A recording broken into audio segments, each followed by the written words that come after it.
I hope that we all somehow have a possibility to share our experiences, to share our feelings about what is happening in Europe now, in Poland, in other countries from which we arrived.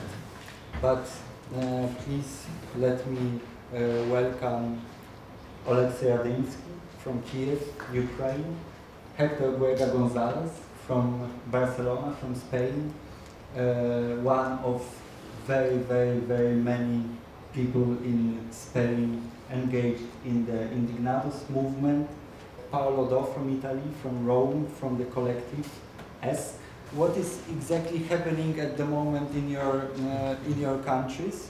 What things happens in Spain? First, I would like to know what you know about Spain. This is really a starting point, but I'm going to imagine that you all have followed something from what's happened in the last month in Spain. And this movement that grow up in the squares and then they start organizing different working groups and different assemblies and different neighborhoods had developed different results, small results, that mainly is the engage of people trying to find solutions to concrete problems. Concrete solutions are, for example, last week in Madrid there were 14 hospitals occupied because they are this idea of every government to privatize the public sectors, to sell to their families or to their friends, and the workers of hospitals start to organize in Spain and occupy the hospitals just to say no to this. Then another example is, for example, maybe you heard about this, is the evictions. No? You know that last week the Spanish government decided, after 3 people committed suicide, to change a little bit the law.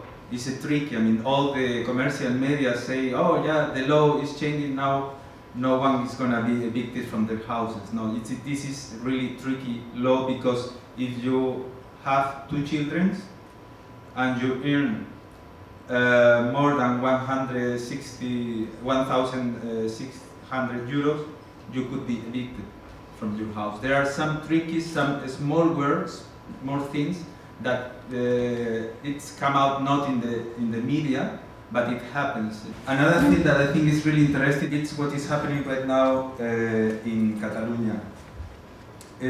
For the first time since the movement came out, and we tried to pass from the representative democracy to participative democracy, there is a group of people that born in Barcelona in assemblies in an horizontal way since 3 years ago, that they are going to present this weekend. They bid for the Catalan elections. What does it mean? That this is the first time that this Raise Up movement that started last year are going to present a bid to be inside a parliament. And what they want to claim there is that they have not representation.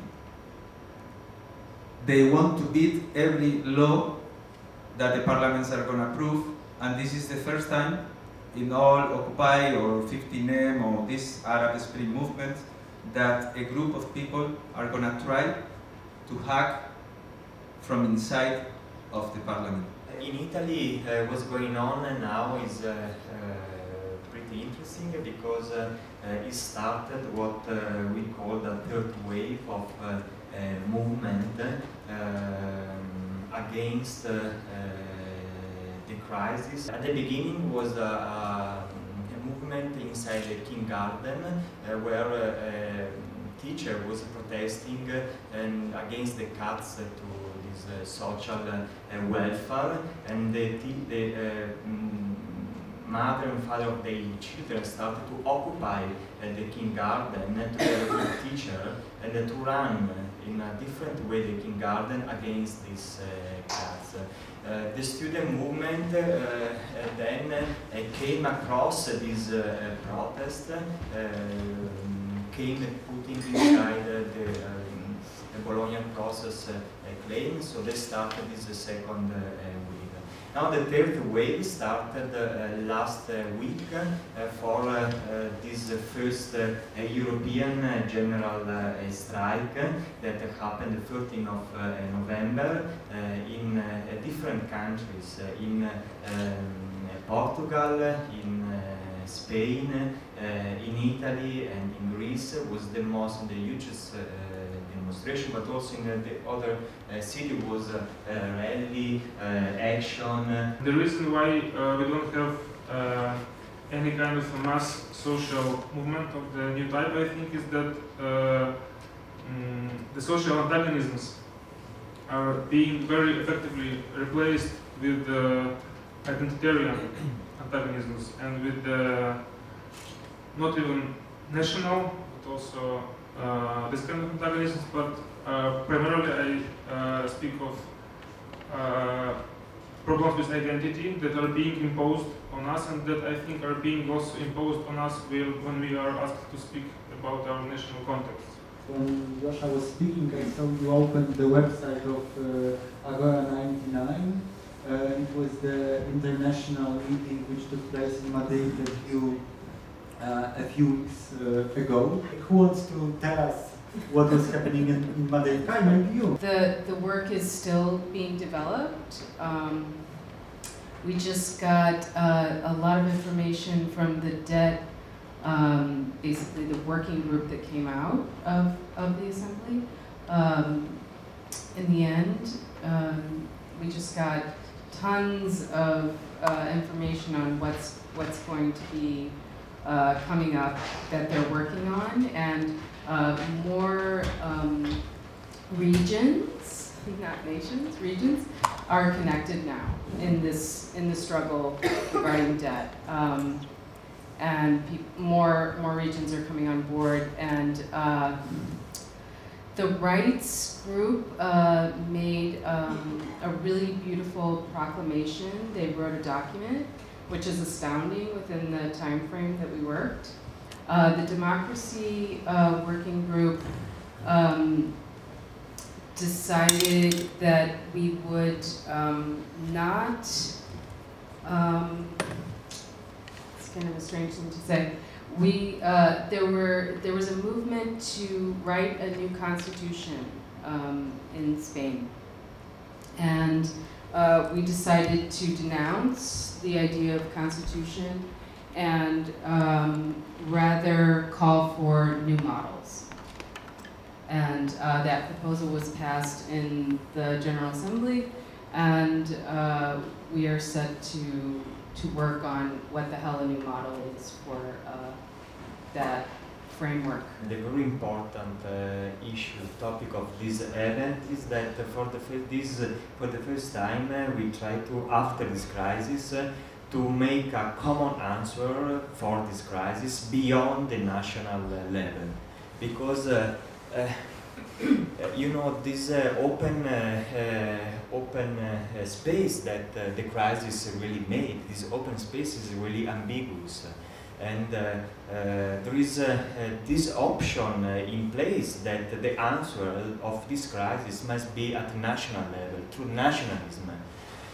What's happening in Greece is exactly that. After 2008, Greece was resisting almost alone.